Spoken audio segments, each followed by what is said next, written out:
Welcome into the Russ Joy Show. I told you a few hours ago that I was going to be doing this show. I said there was a good chance. I said as long as the kids went down for bed in a somewhat orderly, timely manner, we were going to go for it. And so we're doing it. We're doing it live. We'll do it live. A big potential night. Now, I can't show you necessarily what's going on because of, there's the copyright laws. Now, in fairness, as many of you know, I did kind of beat some of the copyright issues in the past. With some different networks that have flagged content in the past, I won. Now, in theory, I might be able to show you on the screen, but I think it's a little bit more important. Maybe we just enjoy this together as we wait.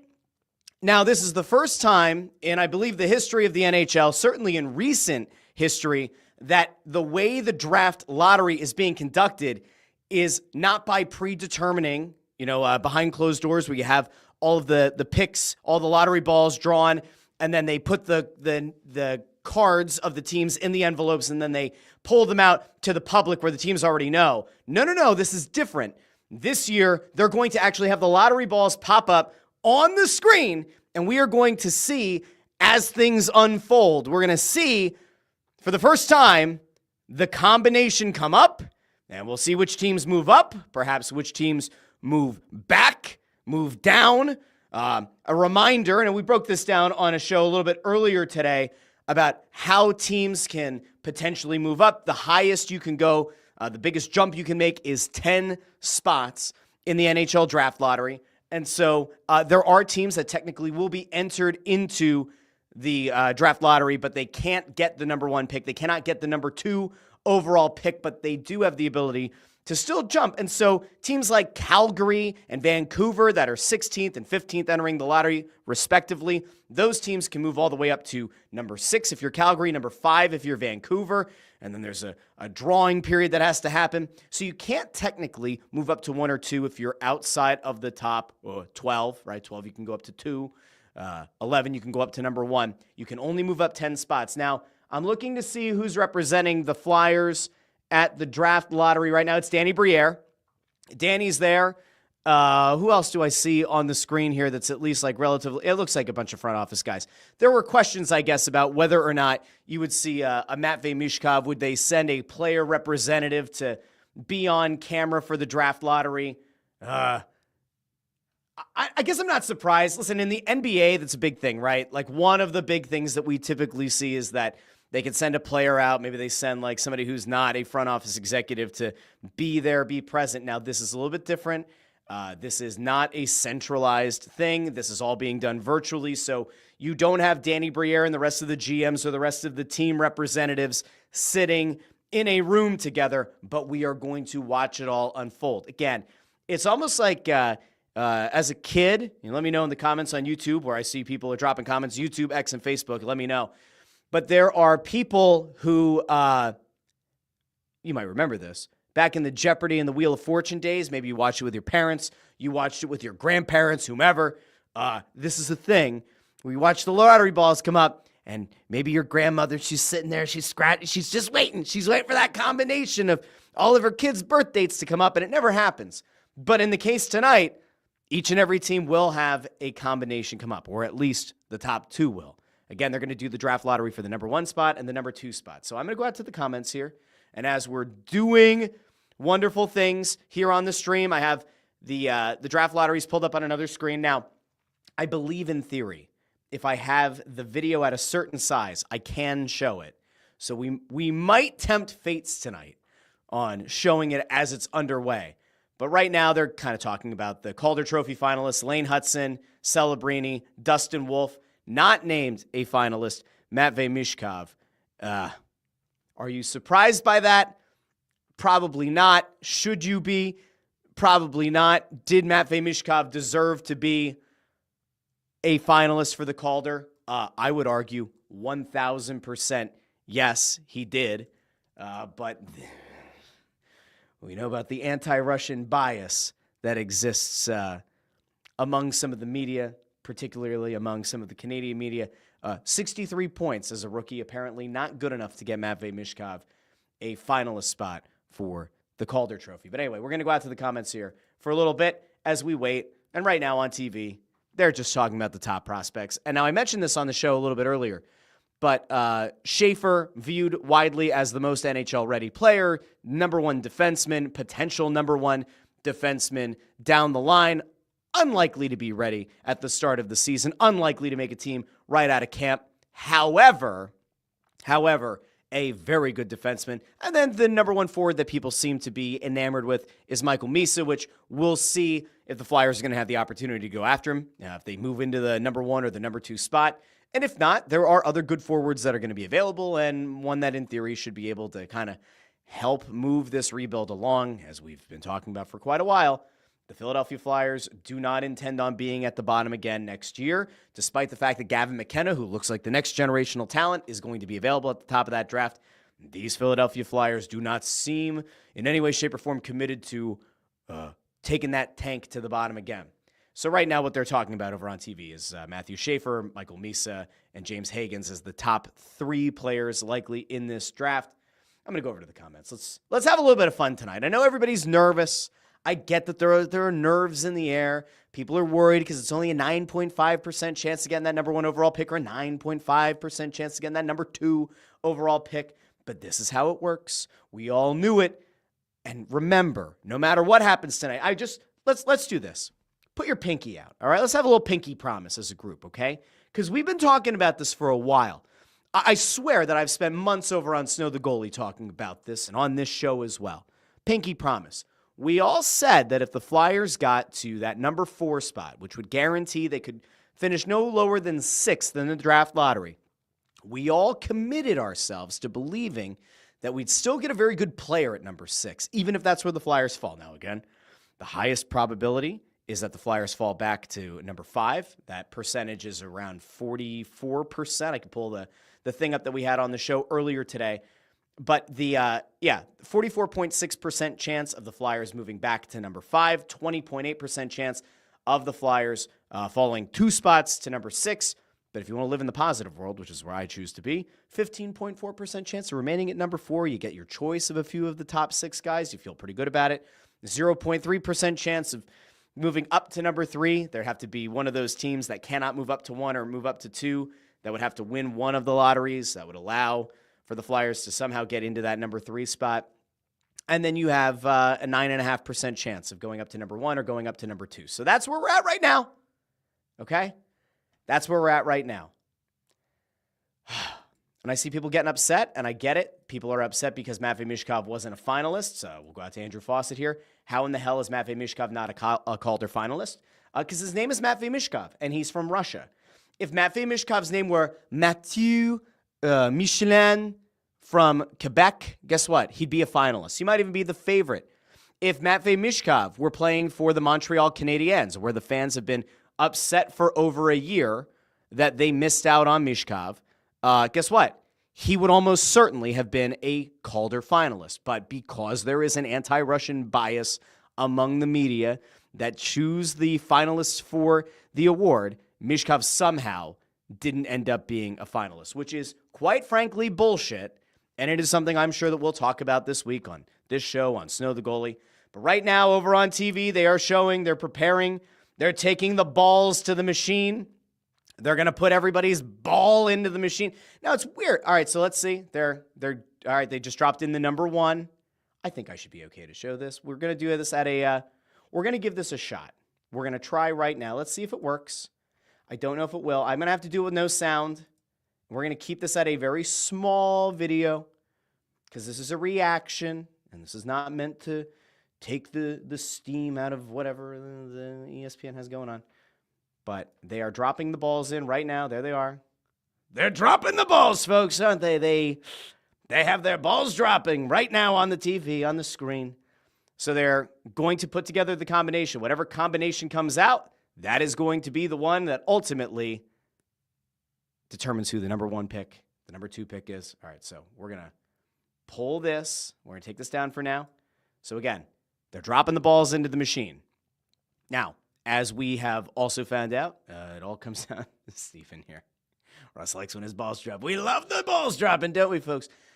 The New York ball. Let's see. Now, Butchergross is talking about who knows what. All right, so the first draw is about to happen. Now, They're saying 30 seconds until the next ball happens. So, all right, here we go. They're going to, the Pennsylvania Lottery.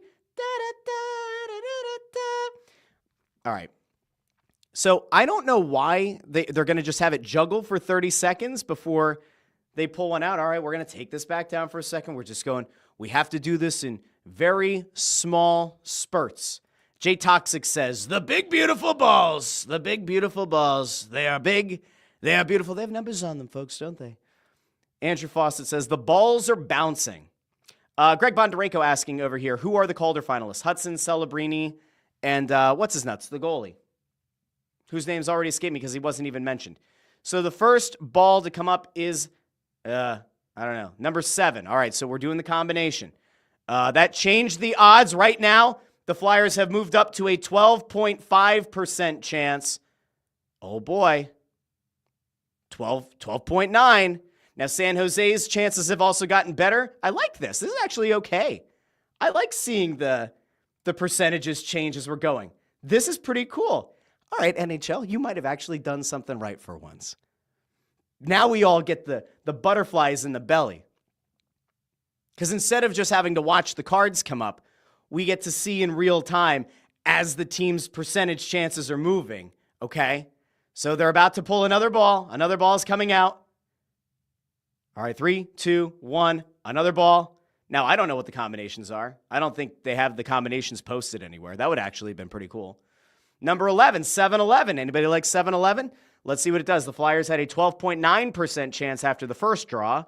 They have now moved down, so they're at a 10.6% chance. San Jose's chance of getting the number 1 overall pick has improved. We have Detroit, Columbus, Utah, Vancouver, and Calgary are now all out of it. The Flyers, as currently constituted, would not, I don't know, their chance 10.6%. It's still higher than it was before the draft lottery. Okay. We're gonna take this back down a second. We're gonna play the game. We're gonna play the game over on YouTube, Facebook, and X. Got to be careful. Now, they've also removed certain GMs from being on the screen, so we're down to a smaller number. Now, let's everybody keep their fingers crossed. The Flyers started at 9.5%. They went up to 12.5%. They went down to 10.6%. The next number coming up is number 12. Okay. Let's see what it did to the Flyers' chance of moving. The Flyers remain in at 18.2%, which matches. So we've got Chicago, the Flyers, Pittsburgh, and the Islanders, all with an equal 18.2% chance. Oh, boy. Oh, boy, oh, boy, oh, boy. What does that mean? So the Flyers need a 4 or a 6 to win the draft lottery. A 4 or a 6. All right, we're going to take this down. Flyers need a 4 or a 6. A 4 or a 6. Now, a 9 or a 14, Chicago wins. A 1 or a 10, Pittsburgh gets it. So if you see a 1 or a 10, the Penguins will somehow have gamed the system. They're going to commercial break. So we need a 4 or a 6, and the Flyers win the draft lottery. Now, again, I believe they're doing the number 1 overall pick first, and then the second one, I don't know. Are they going to, I guess they redraw for the second pick? So 4 or a 6, and your team, your town, your Philadelphia Flyers could win the draft lottery. This is significantly more interesting than watching them pull the teams out of the cards. And now they have a 2-minute and 46-second countdown, I guess, for the commercials, and we're watching the ball spinning. All right, let me know in the comments what you think, because this is actually pretty freaking crazy, and I kind of like it. All right, Steven says, there's small balls. J Toxic 49, cool Van shoes, Bucci. Oh, he hates ESPN. Andrew Foster says we need a spokesmodel. Let's see. Dustin Wolf was the other guy. Okay. J Toxic thinks Pittsburgh is going to get it. AJ, our resident Rangers fan, probably feeling very sad right now that his Rangers are not going to win the draft lottery. Listen, I'm very interested to see where this goes. But the Flyers have equal odds with 3 other teams at 18.2% chance of potentially winning the draft lottery. Now, Keep in mind, going into this, they had a 9.5% chance of getting the number 1 overall pick or a 9.5% chance of getting the number 2 overall pick. And again, to my belief, this is for the number 1 overall pick. After this is done, they're going to have to do a second drawing for the number 2 overall pick, and then we're going to see where the chips end up falling. So this is kind of chaotic, and in a beautiful way, you feel good about the fact that the Flyers, a 4 or a 6 gets it done, and at the same time, if you don't win, we have to go through the chaos and the disorder and the indigestion of doing this one more time and finding out where you slide to. So obviously the goal here is win the draft lottery, feel good, don't have to worry about the second part of this. If it doesn't work out, second drawing happens, and then we have the agita. Do the Flyers remain at 4? Do they fall to 5? Do they fall to 6? You know, I thought this felt really good. I liked it, and now I'm kind of going back and forth in my head. And now I don't know what to think. Paul McLaughlin thinks 4. Anthony Gonzalez says, if we win with a 6. All right, let me know in the comments. The Flyers need a 4 or a 6 to win the draft lottery. Let me know what number, if the Flyers are going to win the draft lottery, are they going to win it with a 4? Or are they going to win it with a 6? Let me know in the comments. Woof. Okay. Josh White says 4. Greg Bondarenko asks, what pick does Colorado give us? Do we know? We do not know yet. That pick can fluctuate. What we do know is obviously it's not going to be one of the last picks in the draft just by virtue of the fact that they are now out of the playoffs. There are some other teams that can have an impact on where that Colorado pick finishes. Greg Bondarenko says a 6 would win it. Landros says 6 for Bundy. Oh, I love that. All right. It all comes down to this, friends. The final ball is going to be drawn. If it's a 4 or a 6, the Flyers get it. If it's a 1 or a 10, it goes to Pittsburgh. I don't remember. I think San Jose needs an 8. All right, here we go. Pittsburgh needs a 1 or a 10. The Islanders need a 5 or a 13. San Jose needs an 8. Chicago needs a 9 or a 14. Seattle needs a 3. Buffalo needs a 2. And it all comes down to this. If you're a Flyers fan, you have a chance at a potential number 1 defenseman in Schaefer. You could potentially get Michael Misa if you decide that center is your number 1 priority. You could take him number 1 overall. And again, no matter what happens here, they're going to have to do a redrawing or a second drawing for the number 2 overall pick.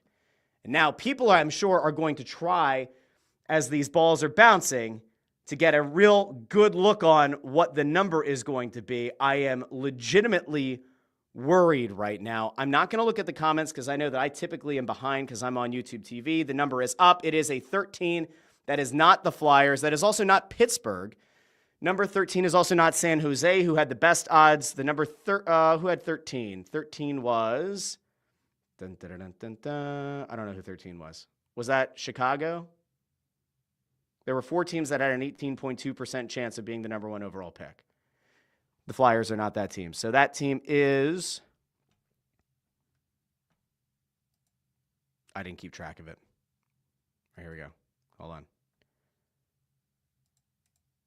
All right, so the Islanders. Jesus. So the Islanders are going to get the number 1 overall pick in the draft. So they moved up 9 spots. 9 spots. Hold on a second. Remind me. In the show that we did earlier, didn't the Islanders jump to number 1? Didn't they move up 8 spots, or they moved up to number 2? Ugh. So the Islanders jump, which means that the Flyers either have to get the number 2 overall pick, or they're going to move down to either 5 or to 6. And now it all comes down to the second drawing. Jeez Louise. Yeah, so this is going, here we go, CBS gone fishing. Fucking Islanders, boo. Jay Toxic, fuck the Isles. We got a WTF. Islanders, geez, holy crap. What in the fresh is, like, this is not good. I don't like this. So, not ideal. Now, I see this from Landros saying 2 or 6 now. That is not necessarily the case. You could move down to 5. 5 could happen. Because if one of the teams that were above you in the original draft order, if a San Jose gets this pick, it doesn't shift anything. The teams that were above you are going to remain above you. If a team from below the Flyers jump the Flyers, then it's the number 6 pick. So they're doing the drawing right now. The Islanders are thrilled. We don't care. So again, the best case scenario here for the Flyers obviously is number 2. The secondary case is number 5. If a team from below them jump them, then you're looking at the number 6 overall pick. And again, I repeat the thing that I have said for months. This is your insurance policy. Getting that number 4 spot in the draft lottery is the thing that assures that you get one of those players from the top tier.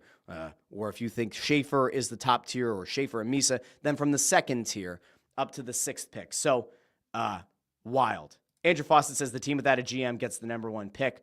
Awesome. Lee Carrasso says not Pittsburgh. Pittsburgh still has a chance at the number 2 pick. So, the fact that the Islanders got it is disgusting. I just, like, why? Why? All right, so they just did 1, 5. I don't see if they have the percentages up for the number 2 overall pick. They don't right now.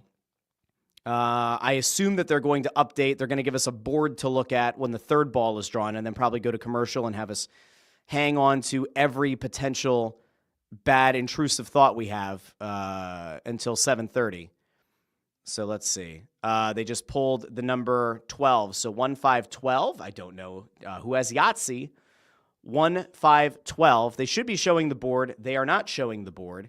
You know, they might not go to 7:30 because whoever ends up getting this pick, they're going to probably want to talk to that GM before they end the telecast. So, again, we are looking at either the Flyers win this, they move up to number 2.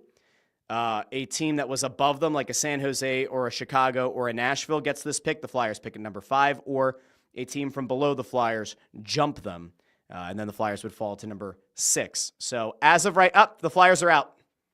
Flyers are out, apparently. So, they are going to finish 6th. That's it. It is over. The Flyers are going to pick 6th in this draft. That is it. It is over. So, there you go. Flyers are going to pick 6th in this draft. A draft where they came in with the 4th best odds.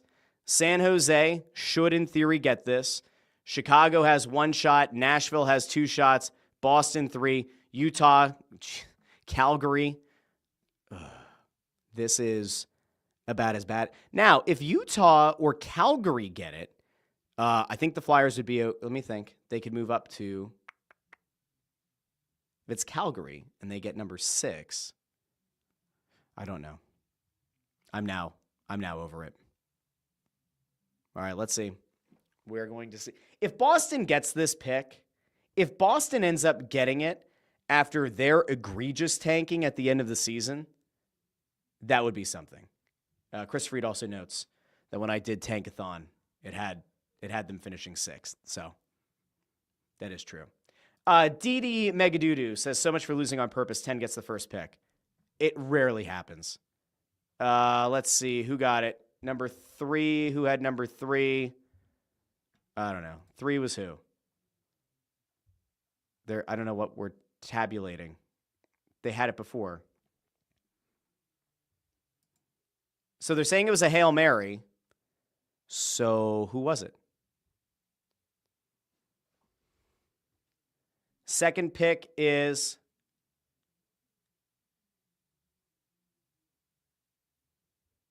fourth overall selection. Utah. So Utah gets number 2. So that means San Jose, Chicago. San Jose is number 2. Chicago, I guess, gets number 3. Nashville gets number... Hold on. They just... Ugh. Guys, this is dog doo-doo. Now, here, let me try to find the positive spin. The Islanders getting the number 1 overall pick. There is no positive spin. That is disgusting. It is gross. The only good thing about Utah moving up to 4 is that it's not in your division, I guess, if you want to look for a positive. But this is brutal. So, okay, Chicago gets number 3. Nashville gets number 5. Flyers get number 6. All right, so if you're trying to figure out what's happening and how it happened and all that, Utah did not have the ability to move up to number 2 because of their pre-draft lottery standing. So Utah was so far down, the best they could do was move up 10 spots, which they did. And that locked them in at number 4, which means there was no team that they couldn't move up to number 2. So they got to number 4, which means San Jose, by virtue of their finishing at the end of the season, they are number 2. And then I don't know why they didn't fill it in, but Chicago then should be number 3, Utah number 4. It'll be Nashville at number 5. The Flyers will draft at number 6. So you end up in a situation where it is not ideal at all, but it still gets you in that top tier or that second tier before the bottom falls out. In theory, the Flyers could get a very good player at number 6. They are certainly not going to be getting Michael Misa. They are certainly not going to be getting Matthew Schaefer. So there goes your 1C and your 1D, at least in terms of the 2 best players at those positions. You're going to have some combination. I mean, let's see. I mean, if we look at it from the perspective of where a bunch of people had them. Actually, you know what? I saved the draft order from earlier today. Hold on. Let's go over here. This is what happened earlier today when I ran the simulation. The Islanders jumped up to number 2. What ended up happening in reality is the Islanders went all the way up to number 1, and it also had Seattle jumping high. Instead, we saw Utah move from 14 to 4, and so here we are. Let's see. Did they update this, I assume? Yes. So the Islanders moved up 9 spots. San Jose goes down 1. Chicago goes down 1. Utah moves up 10. Nashville moves down 2. The Flyers move down 2. Like we talked about earlier on the show, earlier today, there was a very good chance the Flyers could move down 2 spots. Does it suck? Indeed it does. What's the best way to put this? It's not great, but there's still a chance of getting a really good player. Now, I will automatically refute one of the points that I can already hear some of the people that I've had to argue with all year. There are going to be people who are going to say, this just proves that losing doesn't matter because you're going to see teams jump. And I will simply point out that this is quite the anomaly. I cannot recall the last time that 2 teams moved up 9 or more spots in a draft lottery. So that is incredibly rare. And the other thing I'll point out is, so San Jose tanked this year. San Jose was absolute dog shit this year. Where did San Jose move? Oh no, from 1 to 2, which means that they are still probably going to end up with Michael Misa out of all of this. Chicago actively tanked. Oh no, they moved down 1 spot. They will still get a very, very good player at number 3. Neither of them are going to pick number 1 overall. They're not missing out on a Gavin McKenna. They are not missing out on a Connor McDavid, a Sidney Crosby, an Alex Ovechkin. They're missing out on a very good player, a probable number 1 defenseman to be in Matthew Schaefer. But Chicago now is going to probably have their choice of Porter Martone, James Higgins, Anton Frandl. I don't imagine they're going to go after like a Denoyer and Eklund or McQueen at 3. But like, this doesn't change anything. This is, once again, yeah, you don't necessarily get guaranteed one of the top spots in the draft, but San Jose still gets a top 2. Chicago still gets a top 3. Your team, your town, your Philadelphia Flyers, they won some games late. It doesn't really change that much. If you really want to be super, super pissed off with the new coach bump and the wins that the Flyers picked up, some of those points they picked up late in the season, and you want to make the argument that they should have been where Nashville was, and now instead of picking 5, they're picking 6, you can. I think that you'd be out of your mind. Again, go back to the season. You had no chance of catching Chicago or San Jose. It wasn't going to happen. And in fact, and in fairness, the best that the Flyers could have hoped to get was number 4. And they did, and they're still going to finish in that top tier. And now it comes down to this.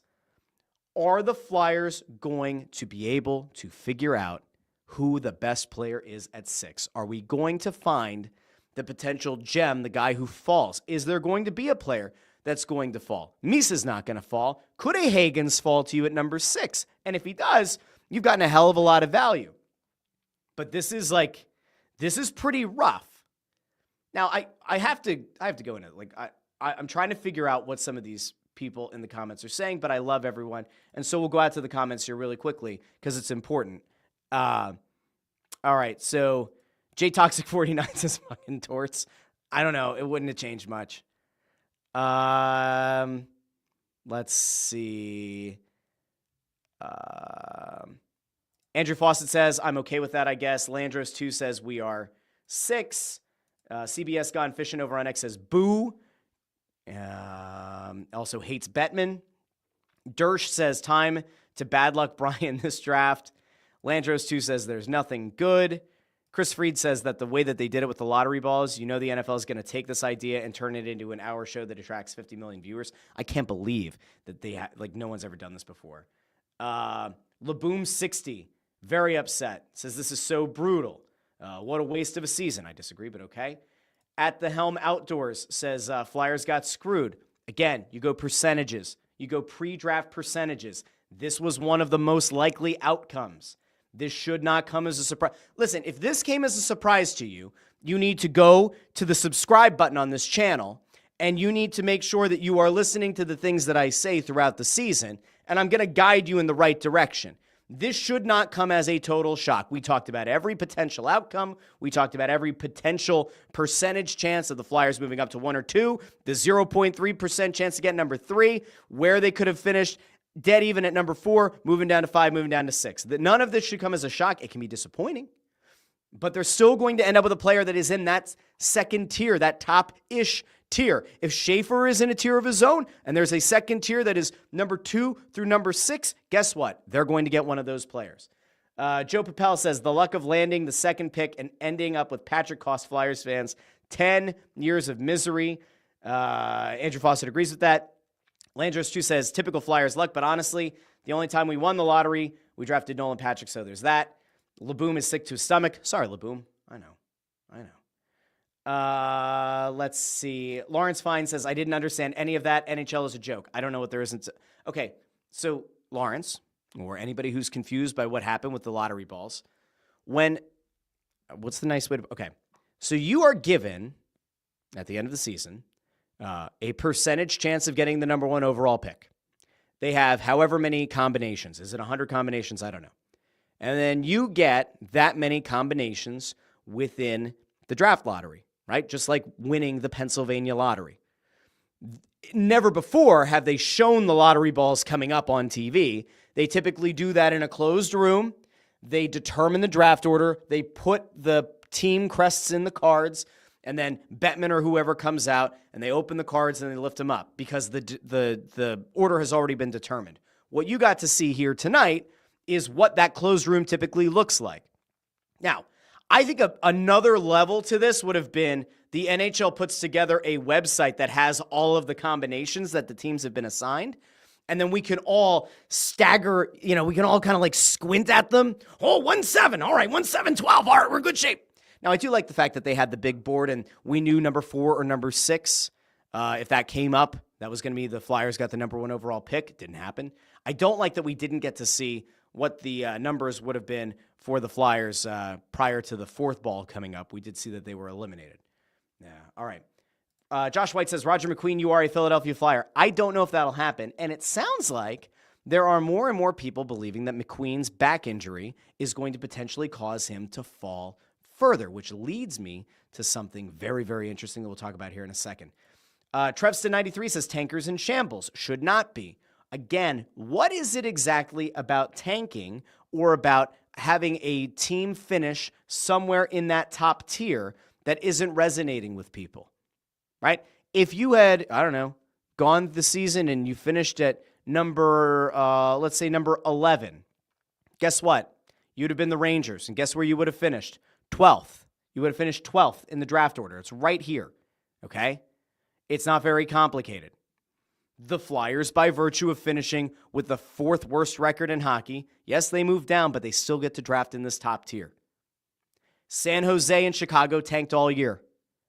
They're not missing out on a generational talent at number 1, and they're still going to finish with either the 2nd or 3rd potentially best player in the draft if their scouts are correct. This does nothing. The only thing this does is show that there can be anomalies like Utah moving up 10 spots and the Islanders moving up 9 spots. Again, if we go back in history, I have not done it. I did not do this ahead of time to look at how many spots teams typically move up in a draft lottery.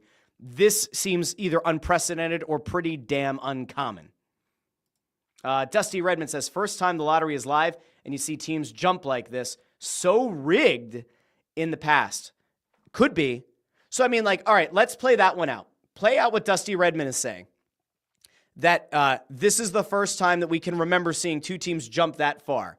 It then maybe gives a little bit of credence to the idea that the league was rigging which teams ended up with the number one overall pick.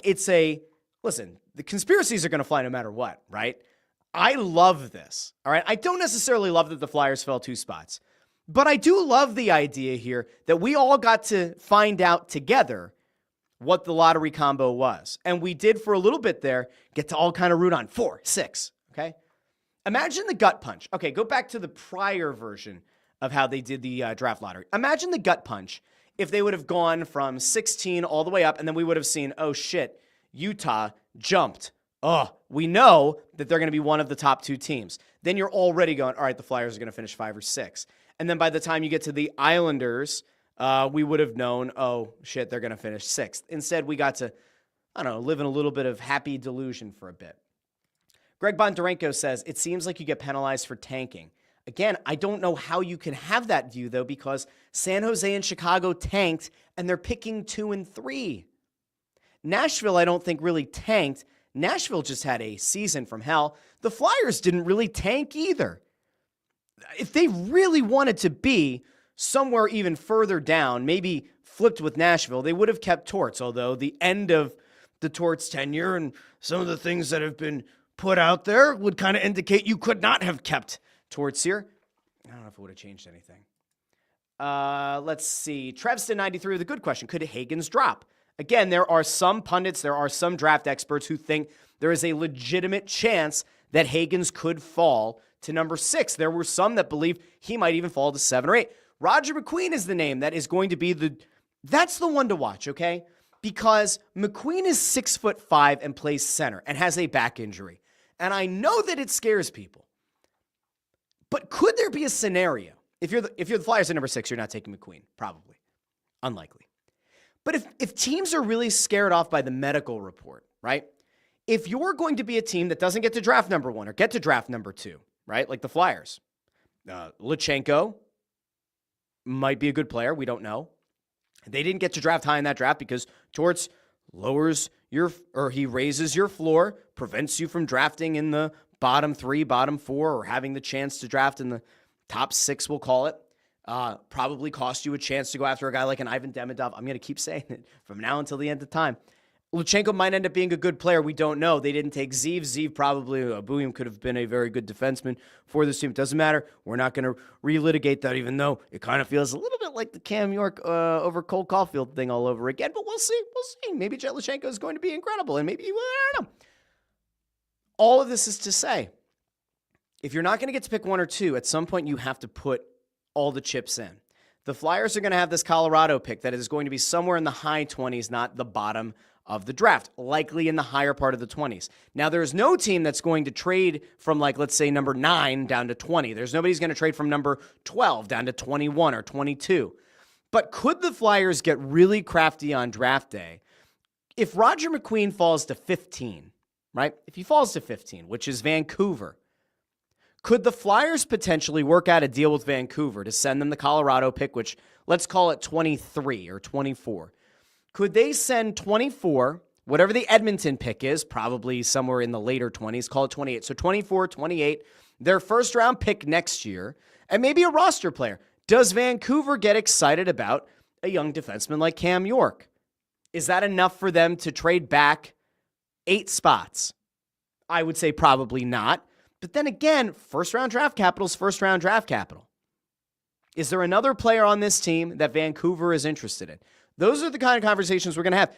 If Roger McQueen falls beyond 15, say McQueen falls to, 18 or 19, and the Flyers have that Colorado pick at 22, can you make a move to get a falling McQueen? To me, whichever team, if McQueen falls into the teens or somehow falls into the 20s, the team that is willing to make a move and snag him later in the first round, that's the kind of big balls move that potentially takes you from being a good playoff team to potentially being a team that, despite not getting to pick one or two, made the move when it mattered and went and got a guy who can become a 1C.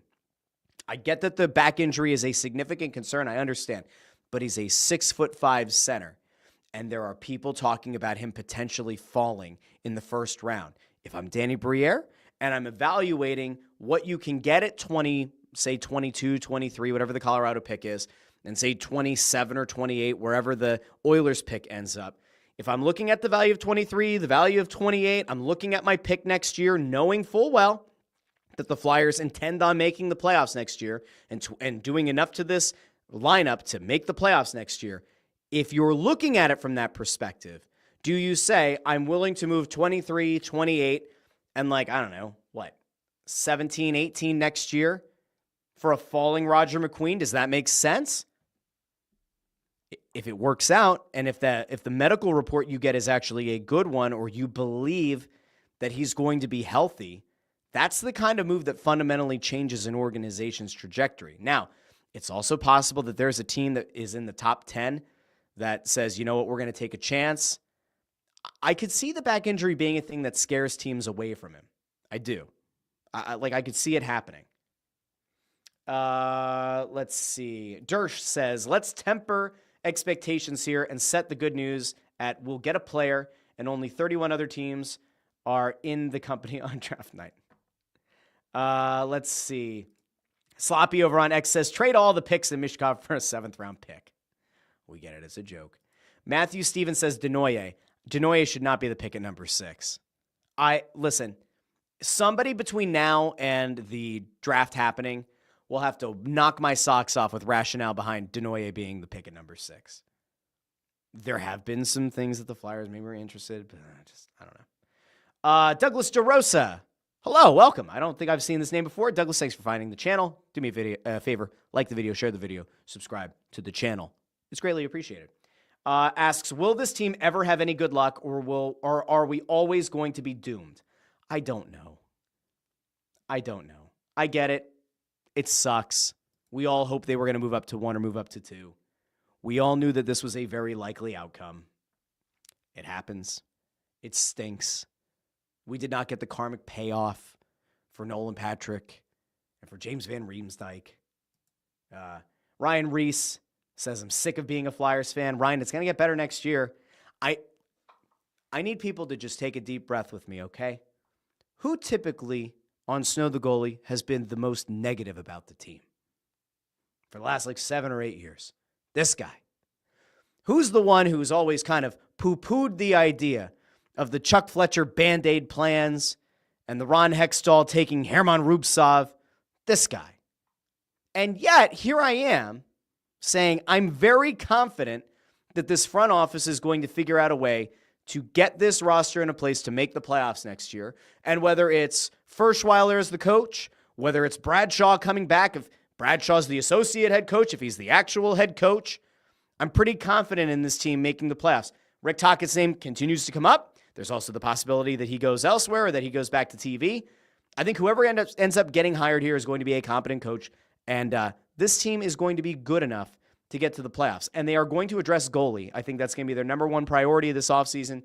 They are going to look to get a goalie because they know that some combination of Sam Ersson and Ivan Fedotov or Sam Ersson and Alexei Kolosov is not going to get it done. And they also feel pretty good about Bjarnason and Zavragin in the system, though those guys will not be on the team next year unless something catastrophic happens or unless somehow one of those guys just makes it, goes from, or just becomes undeniable. Andrew Fawcett says, if it was Fletcher or Hextall running it, I would be worried. And thankfully they're not. Ryan Reese says, I hate my life. Please don't hate your life, Ryan. It's going to be okay. Matthew Stevens says, I just want to stick my head in the sand. Don't do that. Don't do that. I don't understand sticking a head in the sand, okay? The sand gets in there, then it's crunchy. Is there a worse feeling than when you were a kid going to the beach? Your mom packs a sandwich. She doesn't put it in a little baggie. She wraps it up in cellophane. You get excited. You reach into the lunchbox. Your sandwich falls into the sand. Your mom's like, oh, it's okay. She dusts it off, but she's actually probably pushing more sand into the sandwich. You unwrap it. You go to take a bite, and you get the crunchiest crunch of your life. Don't put your head in the sand. It's just constant. It's just constant crunching. You don't want that. PBNJ over on YouTube says the Flyers are cooked. PBNJ, like the video, share the video, subscribe. Thank you. At the Helm Outdoor says, please don't draft McQueen. I don't think they will at 6, but I'm very much invested if he falls in the draft. KW1323 says, sucks to fall 2 spots, but 6 isn't the end of the world. At least both Boston and Pittsburgh didn't jump us. There's a positive. If you want a positive to come out of the draft lottery, yeah, we're not thrilled that the Islanders got the number 1 pick.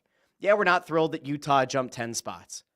But at least the Penguins and at least the very late tanking Bruins did not get rewarded and did not end up with Matthew Schaefer or Michael Misa. D.D. Skinner says, familiar feelings of getting screwed. I get it. Anthony Gonzalez says, definitely not what I meant, but at least I had the number 6 right. I don't remember what I somehow misinterpreted something Anthony said before. We're so far gone, I don't even remember.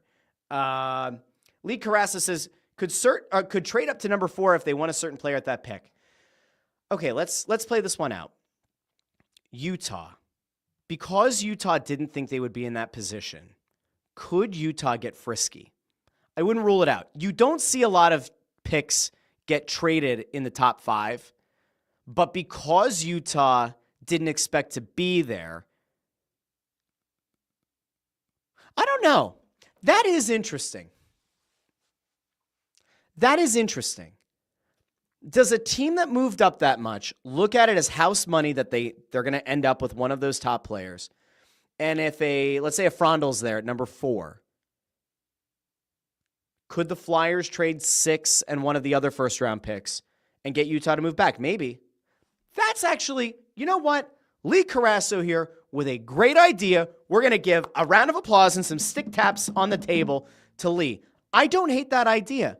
I think that there's actually something to it. If you're Utah, not only did you move up, imagine if you go from expecting to pick around number 14, and instead you get to pick at number 6 and number 22, or 6 and, say, 28 if it's the Oilers pick. I don't know. Do you take that? 2 first-round picks. I don't know. Does anybody still have access to the Chuck Fletcher trade app? That's one thing that we should all be wondering coming out of the draft lottery tonight. Does anybody still have access to Chuck Fletcher's trade app? Remember, trade value, guys. There's an app for that. You got booed. Matthew Stevens says, I hate to know how close we got at the end. Yeah, like when we saw the 4 or the 6 and that they had an 18.2% chance along with 3 other teams. I know, that part does kind of hurt. TC over on YouTube says, Denoya, you are a Philadelphia Flyer. Again, it's possible. Don't know. Henry W. Don't recognize Henry W. here. Like the video, share the video, subscribe to the channel. Thank you. Says Flyers will fuck it up. They'll tape a 25th ranked player. Oh, they'll take a 25th ranked player at 6. No, they won't. Sloppy says, never a shock because it's typical Flyers luck. KW1323 says, finishing as bad as possible was key to making the 2 spot fall hurt as little as possible. That is correct. That is the right way to look at it. The reason that you wanted to finish in the top 4 is for this moment exactly. Imagine being Boston right now. Boston actively tried to tank at the end of the year. They're going to pick number 7. They are technically out of what many people believe to be that tier of the top 6 players. Eric H. says, should have tanked better. The only way you could have done it, again, would have been to keep Torts, and you could not have kept Torts. Let's see. Andrew Foster says, what we know, Flyers will draft a player. Who? We don't know. This is good insight from Andrew.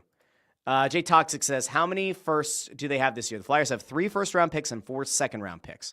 The likelihood of the Flyers using all 3 of those first-round picks this year, almost 0. I don't see a scenario where it happens. I won't be surprised. Listen, as much as I like the idea of trying to trade back up in the first round if McQueen falls, I think what you're probably going to see is the Flyers part with a roster player and one or both of the Colorado and Edmonton picks to get a player that's going to help them try to make the playoffs this year. Is it possible that they could look to trade the Colorado pick or the Edmonton pick for a 2026 first-round pick with the thought that things break the right way, maybe that pick ends up being higher. Maybe that pick ends up being 16 next year or something. Sure, it's possible. I don't know. Let's see. Trevston93 says the NHL did release the number combos. I didn't see that, but Matthew's still very upset that knowing what number we needed. I get it. Let's see. Matthew says, grab McQueen with the Colorado pick. I'd love it. Sean C says the Flyers finished in a spot where getting knocked down twice still gets them a seemingly solid player. Disappointing, but the sky is not following. This is it. This is it, friends. I'm also going to note, okay, because many of you know that I happen to be one of the hosts of So the Goalie, the Only Flyers podcast. I have been yelling and arguing with one of my co-hosts. He's been with me, I think, maybe not as vocally. He's seen the light for quite a while. And one of them has been like, oh, it doesn't matter if you finish fourth. It doesn't matter if you finish sixth. What the hell does it matter in the draft lottery? And I keep saying, because you need to make sure you finish somewhere in the top six. Because if you don't finish somewhere in the top six, or it's in the top four, in the lottery, you could fall out of the top six. And here we are. They got their worst case scenario, fall in 2 spots, and they still pick in that top tier. We're okay. JToxic49 asks, why does San Jose only get to only drop 1 spot, but we drop 2? Okay, good question. San Jose had the best odds of getting the number 1 overall pick, right? So they had the worst record. They had the highest percentage chance. They had the fewest points in the season, right? The Islanders winning the number 1 overall pick jumped San Jose. So San Jose falls from 1 to 2. When they did the redraft, the second draft for the number 2 overall pick, Utah jumped 10 spots up to number 4, but the max they can jump is 10 spots. So Utah technically won the lottery for the number 2 overall pick, but because the league limits you to only being able to move up 10 spots, they move up to number 4. So any team who finished, I guess, above that line, so it's San Jose and it's Chicago, those 2 teams did not get jumped. Because Utah has to take the 4th pick instead of the 2nd, San Jose and Chicago only moved down 1. Utah did not jump them. They're not allowed by league rules to move up. What would that have been? 12 spots. They had to stop at 10. Unfortunately, the Flyers, and if you're a Predators fan watching this for whatever reason, unfortunately for your team as well, you move down. But instead of getting jumped by a fellow like top 6 team, you got jumped by a team that moved up 10 spots. Okay. I hope that makes sense. If it doesn't, I will try to explain it a different way. Let's see. Lawrence Fine asks, why don't they do a worst to first and skip the lottery? Why do they have to complicate it? They don't want teams to tank. That's the simple reason, right? That's it.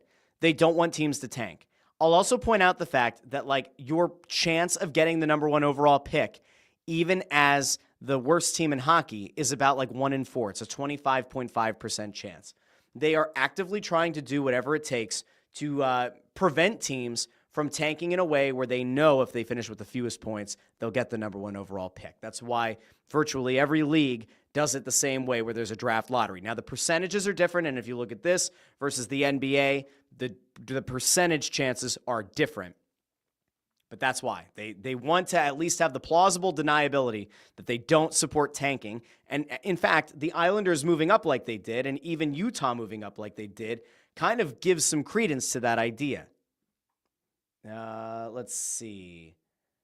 Hearts 4201 says, thank God they lost the last game in Buffalo. If they'd have won, they'd be picking 9th. There. We have some silver lining. We have a silver lining in this. And that is correct. Because, let's see. The Flyers would have had 78 points, which would have put them... No, they would have been... Would that have been 8th? Let's see. That would have... Oh, no, Buffalo, because Buffalo would have had fewer points. Yes. The Flyers would have been picking 9th. So that is a great point by Hearts. Yes. The Flyers would have picked 9th in the draft had they beaten Buffalo. Woof. Okay. PB&J says they 100% rigged it. No one can tell me different. I don't know if you mean now or if you mean behind closed doors. I'm very behind on the comments, so not totally sure.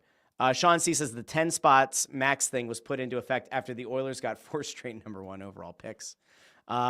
Matthew Denian, new to the channel, I think, says Caleb Denoy, not a bad pick at 6. Also, maybe watch McQueen if he drops. Trade up for him. That's where I'm at right now. I'm gonna manifest it. Gonna keep manifesting it. PB&J says Flyers need one more tank season. They will not. They're not going to do that. If you at any point try to convince yourself that the Flyers are going to tank for Gavin McKenna, get that out of your head. The only way it's going to happen is if they go through a ton of injuries. That's it. They're not looking to race to the bottom next year. Andrew Fawcett says, I really hope we don't have to go through this next year. I agree with that, by the way. Matthew Stevens says, Flyers should ride Fedotov next season. Mr. Bone99 says, the Sharks are open for trading that second-round pick. Or maybe he means the second overall pick. I can't imagine. I don't know why you would. Let's see. Chris Freed says, Flyers following the Sixers model of picking the injured prospect will end as well as the Sixers process did. Julian C. says they have to package picks and move up.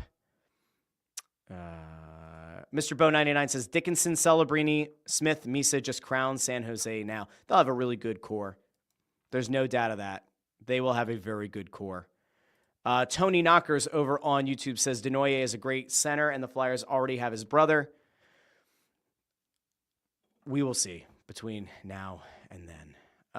Let's see. Joe Papel says picking injured guys gets you injured, or picking injured guys gets you injured guys. Never a good starting point. Michael D'Angelo says keep our goalies, suck next year. They're just not going to, guys. They're not. Don't get your hopes up for that when it isn't going to happen. Matthew Denian says take Denoye at 6, then try to trade up for McQueen. If we get both of them, we get a decent shot at one of them paying off at the center position. I don't hate that idea. Again, I really do think that if McQueen falls, that is the ballsy pick. That is the ballsy choice, the ballsy strategy that maybe makes you a team that, like, when you look back on it, you say, yo, the Flyers got a real stud at number 6, but how about the value they got at McQueen at, like, 18, whatever it ends up being. Andrew Fawcett says at 6, take the best player available regardless of position. Sorry, it's the way they have to play it. Let's see. Nabil Raymond, there we go, says, how important was that Buffalo loss, LMAO, pick 9 versus 6? We still get a stud in a top 7 draft. Nabil, correct. Let's see. David Vaughn says, you and the 6'5" crap. Dude has a bad back. What the fuck? Listen, David. Listen here, David.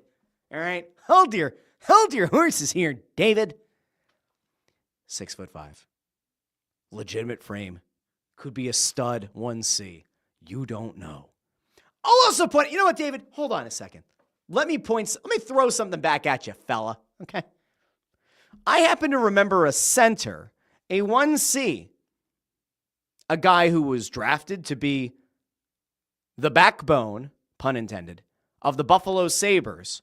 And I can remember that guy needing a very tricky surgery. And I can remember going on Snow the Goalie and saying, boy, I'd move heaven and earth to bring Jack Eichel in. I would. I'd give Buffalo whatever they want because he's still a game-changing player. And I remember some people criticizing the idea at the time. Oh, you never know. It's an experimental procedure. You don't know how. He goes out to Vegas. Now, in fairness, Vegas is a much better team than the Flyers have been. Goes out to Vegas, wins a cup. Back injuries suck. There's no getting around it. Modern medicine continues to get better. If you are a team that watches this guy fall and you believe that based on the medical reports you've gotten, there's a very good chance or a better than not chance that he's going to rebound and be okay, you certainly take a swing on that. It's certainly better than, I don't know, many picks that you're going to make at the end of the first round, which is really a crapshoot, or of the 4 second-round picks you have, which are also a crapshoot. Let's see. Landro says Misa might not even be a center.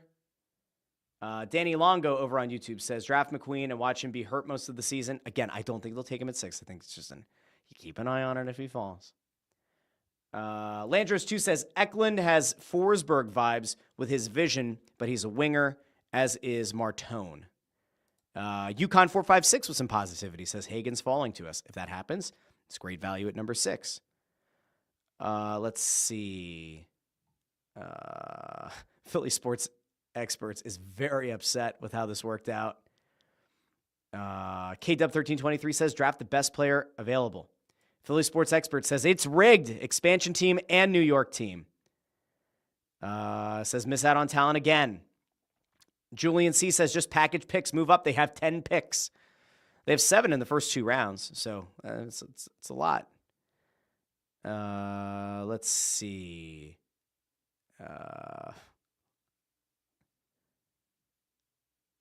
I mentioned Rubtsov.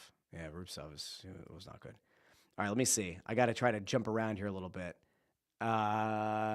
Messiah says Phantoms can probably beat the Flyers. That's maybe not as outlandish as you might think. Catholic Nono says getting a top 6 player is perfectly fine. Chill out and trust Danny. I think that's fine. David Vaughn says you're delusional thinking this is a playoff team. David, do me a favor.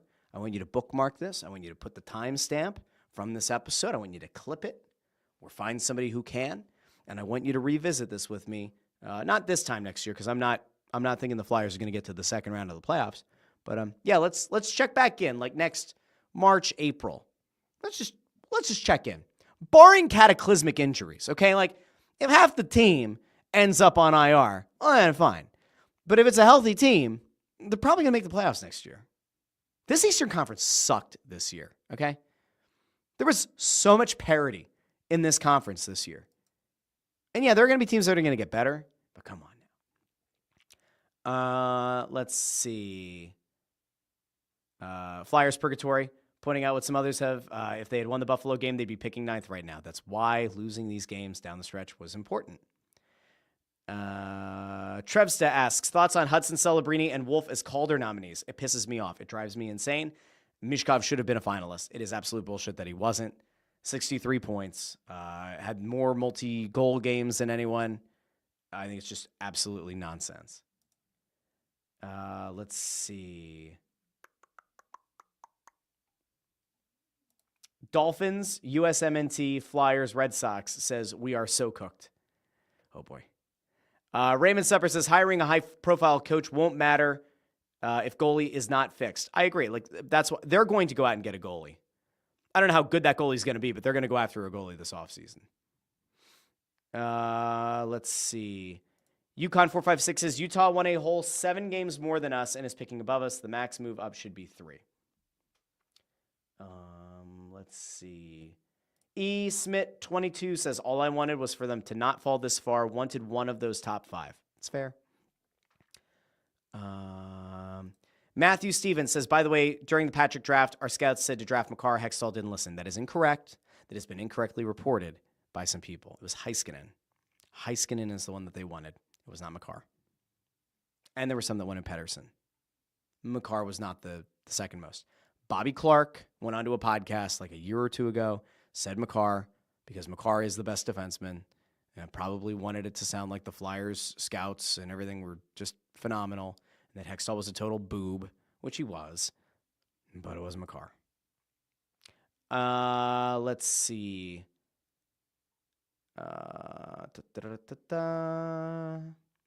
Ryan Reese says, Utah doesn't need a top 5 pick again. They need NHL talent now, but they will still pick at 5 because they're a terribly run organization. And we'll find out.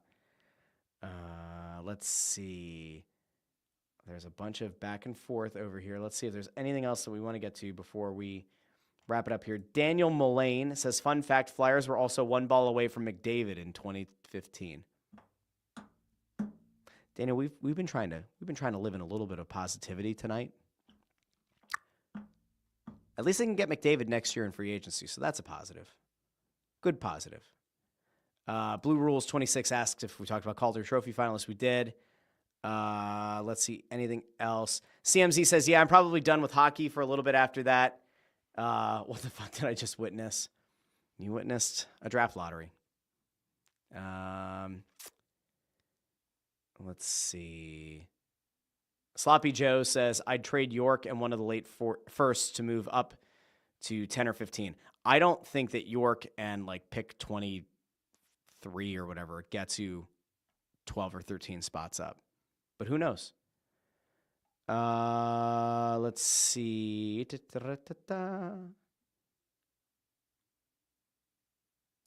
Sean C says, also worth noting that had the Flyers won one of the last 2 games, they'd be picking 9th. Correct. K Fergie 21 over on YouTube asks, do you want the team to make the playoffs next year? That means the next 8 years will be awful. The talent in the pipeline can't get us there. It's not about what I want. It's about what I'm very confident this organization believes is what they're going to do. They're going to try to make the playoffs next year. I'm just telling you, don't get your hopes up that the Flyers are going to tank for Gavin McKenna. It's not going to happen. That's it. Here's the thing, right? Gavin McKenna might be a generational talent. Even if you finish with the worst record in hockey, you have a 25.5% chance of getting him. Now, I am very much a believer that you want to finish as low as you can to insulate yourself from getting jumped twice. But Gavin McKenna, barring some kind of cataclysmic injury or something, will be the number 1 overall pick. Do you tank another season for a 1 in 4 chance of getting that guy? And if so, and I have no idea what the prospects are for next year outside of McKenna.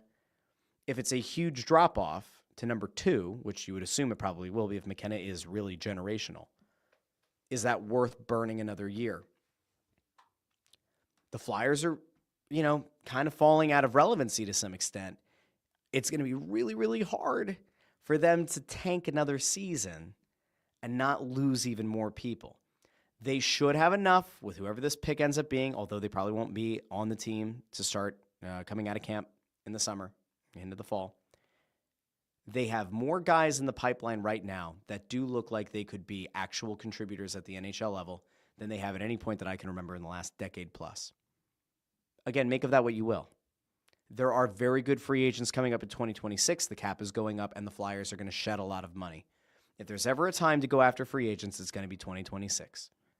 The trade market might get a little bit interesting. Draft day might get a little bit interesting. Let's see. eSmith22 says, did they really need to take a 3-minute timeout before that last ball? Convinced myself we were winning those few minutes. I'm sorry. I am. Let's see. Reed DeFord says, I was totally expecting the hockey gods to reward the Pens tonight, so at least that didn't happen. That is correct. B-Rad is Rad says, Matthew Tkachuk was picked 6th. Aha, there you go. So not all doom and gloom. See? Try to find a little bit of positivity. You're going to drive yourselves nuts. All right? Yukon456 really living in positivity. Fedotov got better as the season went on. He didn't play.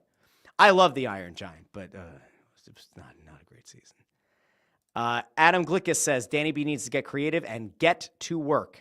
This is probably the most consequential offseason in decades. This front office knows how important it is. They can't screw this up. They need to nail this. They have to nail it with the coaching hire. They need to nail it at the draft. They need to nail it in the trade market. Any free agents that are available, they're going to have to get creative. Dave Wallace says, can't wait to draft our second-line center. One day we will have a 1C again. It's going to be okay. It's going to be okay.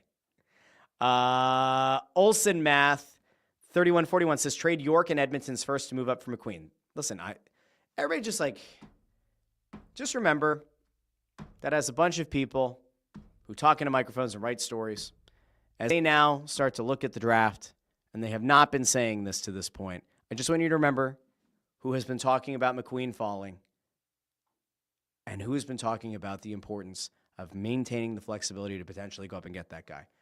Because this is what happens. Sometimes the ideas get put out there, and then some of the people, they go and they take them and try to make them their own. They make them their own, don't they, folks? Let's see. Sean C. says, Flyer hater Craig Button called the Flyers picking Lachenko for at least a month. Keep an eye out for his mock draft. Fair. Cleats R6. That's a new name here on the channel. Like the video, share the video, subscribe. Thank you. Says, time for some offer sheets. No 1C coming from this draft. Here's the thing that kills me, right? Wyatt Johnston was the guy that I wanted the Flyers to get. I wanted them to back up the Brinks truck for Wyatt Johnston. And I think he got $8.5 million. Like, I would have gone over that. At his age, 1C potential, that was the player. That was the guy to back up the Brinks truck for, make it really painful for Dallas, and especially with them having to sign Rantanen. That to me was the guy. And he's off the board, which sucks. Could Danny Briere look to sign an offer sheet? Could he look to get an RFA to come in here? It's entirely possible. We'll see how it works. Or if it does, if it works at all. Let's see. Wizards Tap says Martone, or I don't know what that is. Mutka? Who is this? Who is this person you want to speak? Oh, okay. Murtka. Okay. Got it. The defenseman. Got it. Okay. Got it. That might be a little bit of a stretch. And I don't know I can't imagine Martone's going to fall that far. But maybe. Who knows? Let's see. Here's another name. AK40 Kevin says, I said a few weeks ago that fans wouldn't be devastated if they fell to 6th, but for some reason that was devastating. Maybe the fact that they were close to 1st, but that was bad. I hear you. Cleatsar6 says, if McQueen falls to 13 to 15, then trade up for sure. No reason to take at 6 when you can get a middle sixer. Timpo717 says, look at the bright side. Had they beaten Buffalo, they'd be picking at 9. Correct. John Rosado asks, who would you take at 6? I really hope Hagens falls. If Hagen or Frondel somehow fall to 6, that's the guy. I need to do some research into Denoyer. I just don't know enough about the player. I'll have to, I think on this show, I will actually get some people who have been watching these guys all year to come on and offer some sage wisdom about these players. Because I have not been following them all year, and I'm not going to lie to you and act like I have.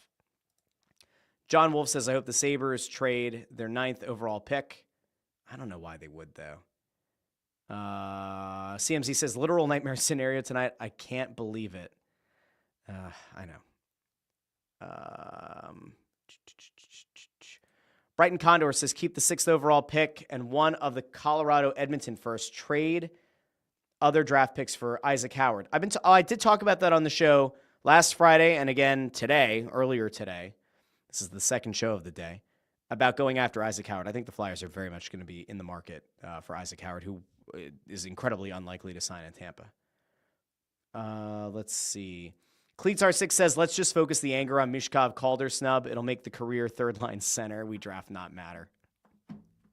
It is bullshit that Michkov's not a finalist. I can't believe it. Landro says, Alex Bump is a legit prospect, as is Bonk and Lashenko. Add a couple guys in the draft. It's not all doom and gloom. It's a positive way to look at it. I don't think you're totally off base. CB123 asks, will the Flyers take a risk on McQueen if he falls to them? No. I don't think they'll take him at 6. I think you just wait to see if he falls much farther. Mark Dodge says, trade the pick. For what? Okay, the Flyers are going to draft at 6. What are you trading the 6th overall pick for? What gets you going? Let me know. Bus Camper says, outside of the Islanders at 1, the Flyers are the second Eastern Conference team to pick. 2 through 5 are Western teams. Correct. Catholic Nono says, choosing the right coach is the first big decision. The goalie Briere brings in is the second. The draft pick is third. That in terms of what's going to matter the most, that's probably right. I could maybe make the case that the goalie is even more important, because if you don't address that position, it doesn't matter who the coach is or what the system is. We saw it this year. Let's see. Video guy Amadeo says, now they'll hire Tocchet to ruin my life. It's okay. It's okay. Lawrence Fine, I love this, though, says, we did get Michkov at 7, but that's an anomaly. Correct. There is nobody at the top of this draft who would have the anti-Russian bias against them that would fall. So you have that. Timpo717 says, take one of Hagens, Frondel, Denoyer, or O'Brien at 6. It's likely that at least one of them will be there. Amy says, so you tank next year and then get jumped like tonight? No. Yeah, so Amy's anti-tank. I am too. I just don't see it. Troll Jones says, I hear the Russian goalie we have is legit. If you're talking about Zavragin, you're right. Zavragin looked incredible in the KHL, and especially as young as he is, to have the success that he did, it could be a massive get for this organization. All that said, he's not coming over anytime soon, but he looks legit. He might be their best goalie prospect in... I think that right now, I'll say this. I think that based on the year that Zavragin had in the KHL, I think he's a better prospect. Based on the success he had in that league at his age, I'd say he is even a better prospect at goal, like in net, than Carter Hart was. And Hart was your best prospect in net in a decade, or at least since Bobrovsky. Yeah. Could Zavragin be as good as Bobrovsky, win a Vezina? Who the hell knows? Hopefully, if they do have a guy who can win a Vezina, they don't trade him away, or they don't sign a big money goalie and then trade away the young guy because the big money guy isn't willing to take the young guy under his wing. Not that that's happened here before. It did. Let's see. Troll Jones says, I felt like watching the lottery was like Chinese geometry. Adam Glikas asks, Russ, do you think the Four Nations not only was a positive, but even after the first round, Four Nations storylines are still being talked about? I think Four Nations was a really big positive. I think the only people that didn't enjoy it or ultimately felt like it wasn't worth it were the ones that had players that sustained injuries. And in fairness, like, you should be upset if that happens. But I think that overall, like, it was a good thing for the league. It was a good thing for the sport. So I think it was good. I do. Let's see. Joe Papel asks, hey, Russ, how come you don't wave goodbye at the end of your streams anymore? Fine. I'll wave just for you at the end of this one. I also have like an outro video now, so I don't know. It's like kind of, I don't know. Joe, I'll bring back the hand wave. I didn't know that was going to make anybody feel some sort of way. Dersh says, I don't trust anything named O'Brien in a sweater. Yeah, that's fair. That's fair. eSmith22 says, go get me a William Nylander. Because good guy, this guy is unreal. Listen, Marner could end up being available as well. Uh-oh. Did we finally lose the camera? No, that was like the Flash. Mitch Marner. Could that be a name that you want to see the Flyers go after? Maybe. Dave Wallace asks, they still tight-lipped on Bjarnason? Yep. Correct. Let's see. Here you go. Philly fan says, Michkov had 48 primary points. Celebrini had 43. Hudson had 31. Correct. All right. Ant DeGrasse says, offer sheet McTavish, pick BPA at 6,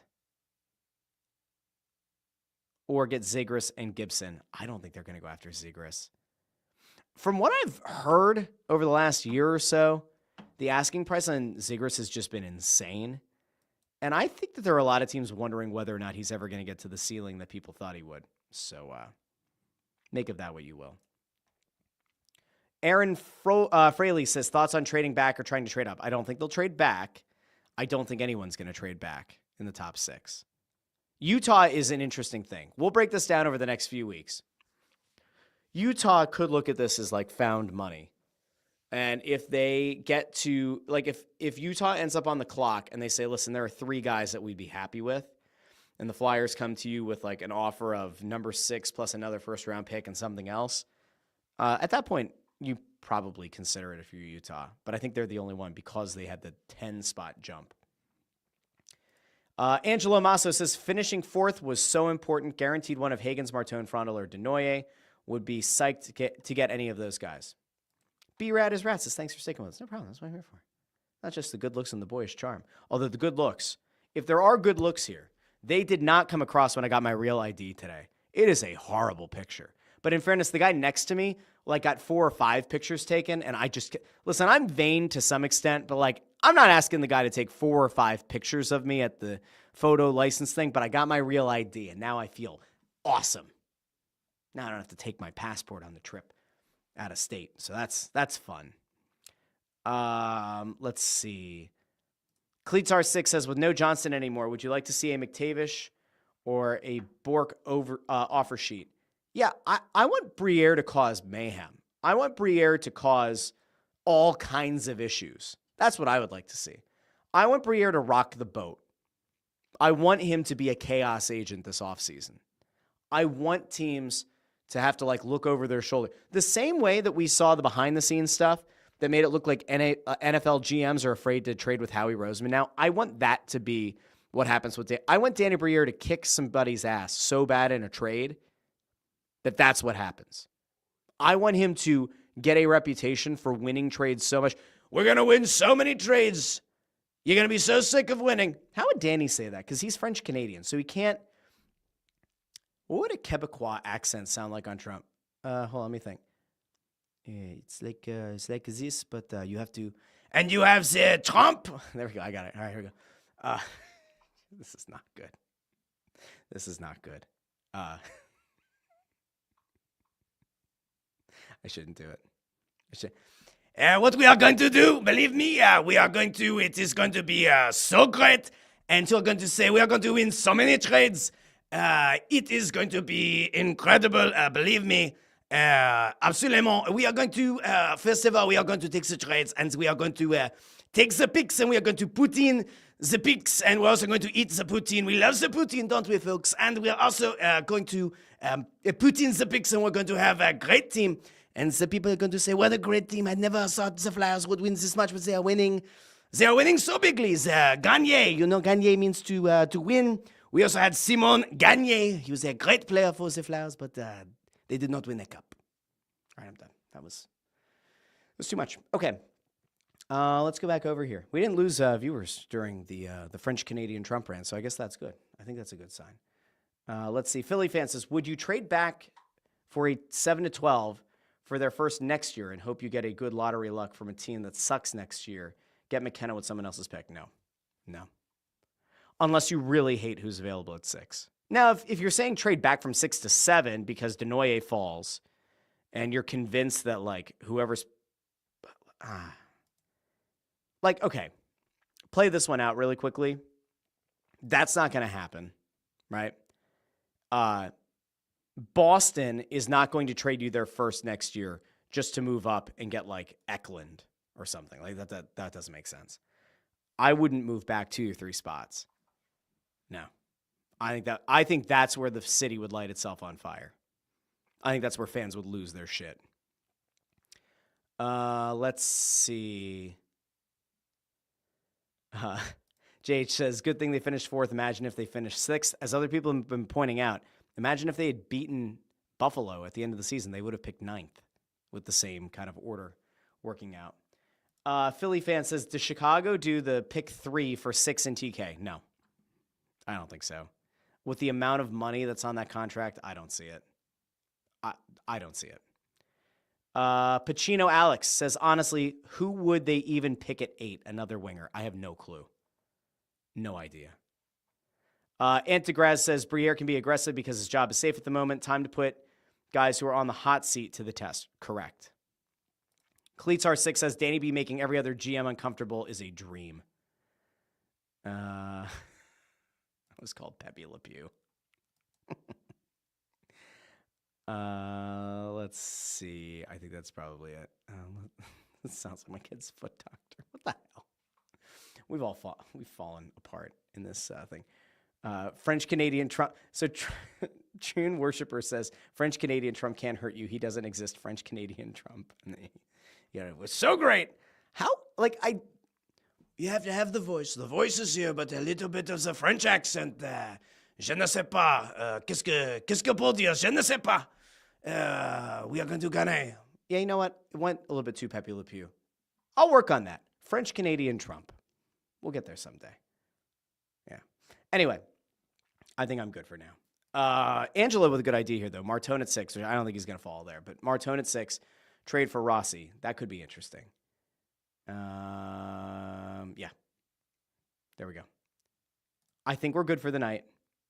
Across X, Facebook, and YouTube, we have gone to about the 1,300 viewer mark tonight, which is wild.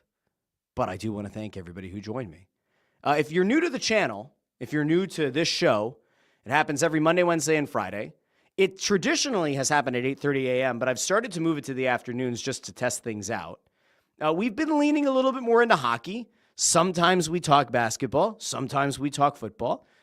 Sometimes we even get a little bit of union soccer in.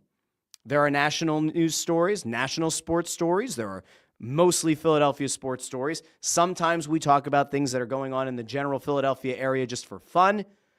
But if you're new, do me a favor, like the video, share the video, subscribe. Subscribing to the channel is great. We just crossed over 1,000 subscribers a couple nights ago, which is really cool. Want to keep growing the channel. If you enjoyed this show, seriously, like the video, share the video, subscribe. It does make a really big difference. And I will be back on Wednesday. If you're, I don't know, if this, for some reason, if you're like, oh, this was nice, but I wish I had even more stuff to talk about, I did drop an episode earlier in the day, episode 96. We talked about the Game 7s that happened over the weekend. We talked about James Harden essentially puking all over himself in another Game 7 against the Nuggets. So we did get some NBA playoffs in. We had a lot of hockey talk. It's just been wild stuff. JH is correct here, by the way. It says, I love how it's just whenever. Turn on the notifications. That's correct. So Landry says, I've been missing the afternoon starts. I miss the mornings, but I get it, yeah. I mean, the viewer numbers have just been better in the afternoon. That really is just as simple as it is. So we'll see. Anyway, thank you for finding this show on YouTube, Facebook, and X. Again, like the video, share the video, subscribe to the channel. I appreciate each and every one of you, and I will talk to all of you on Wednesday here on the Russ Joy Show. But until then, I have been Russ Joy, but you knew that already because you're smart, and it's also the name of the show. I'll talk to you all on Wednesday. Don't forget, this is also available in podcast apps, Apple Podcasts, Spotify, Pandora, Amazon Music. And now for Joe Papel, who asked for it specifically, I shall bid you adieu for the night. Bonsoir, mes amis. And I will give you the requested wave, as Joe Papel asks. So have a great night, everybody. Flyers, pick number 6. It's going to be okay. We'll break it down for the next few weeks, or we'll just have a breakdown, a mental breakdown. But I don't want to do that, so we'll keep it positive. Have a great night, everybody. Talk to all of you Wednesday here on The Russ Joy Show. Bye.